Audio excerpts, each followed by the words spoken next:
So what you need to remember, if S is your displacement, when you differentiate this, your velocity is rate of change of displacement.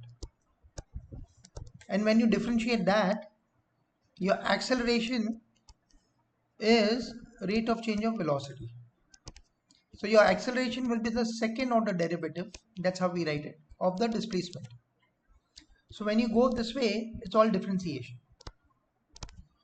But when you go backwards, it's your integration. So from acceleration to find out the velocity, you have to integrate. From velocity to find the displacement, you have to integrate. Now we need to understand what is the meaning of displacement being zero.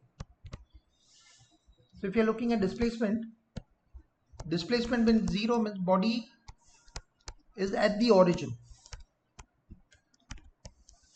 It means that the body is at the origin. Now origin, when your body is moving left and right, you can take any point as the origin or the observer or the origin, whatever you call it. So it can be origin or the observer. When your displacement is positive, so if you're looking at displacement, if displacement is positive, the body is at the right of the observer. The sign convention like physics. When displacement is negative, body is at the left of the observer. Velocity. So when velocity is zero, body is at rest or body is changing direction. Now this is very important. So when a body changes direction, the velocity becomes zero. So that means if you throw a ball up, the ball velocity keeps on decreasing, it becomes zero, and then it starts increasing. So this is the motion of a ball when you thrown up.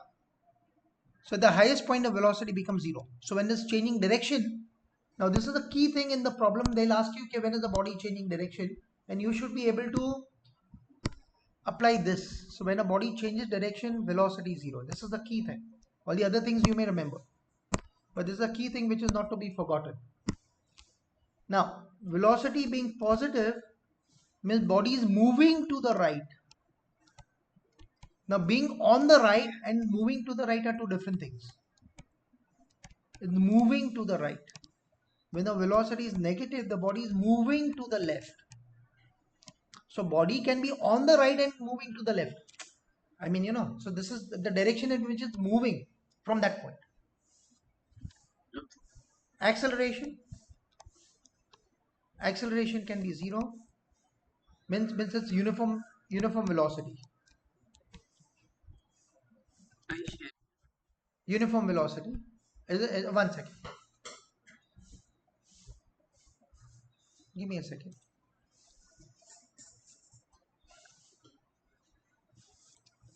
Okay. When acceleration is positive, correct? When acceleration is positive and velocity is positive, the velocity is increasing. They should have the same direction. When acceleration negative, velocity is decreasing. If both are, velocity is decreasing.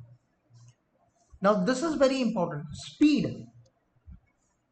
Speed is increasing when acceleration and velocity both have the same sign.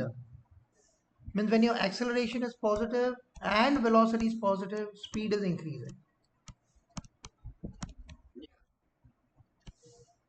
When your acceleration is negative, velocity is negative, speed is increasing. But when your acceleration is positive, velocity is negative, and also the condition when acceleration is negative, velocity is positive, speed is decreasing. So to read the question well, whether you're looking at speed or velocity increasing.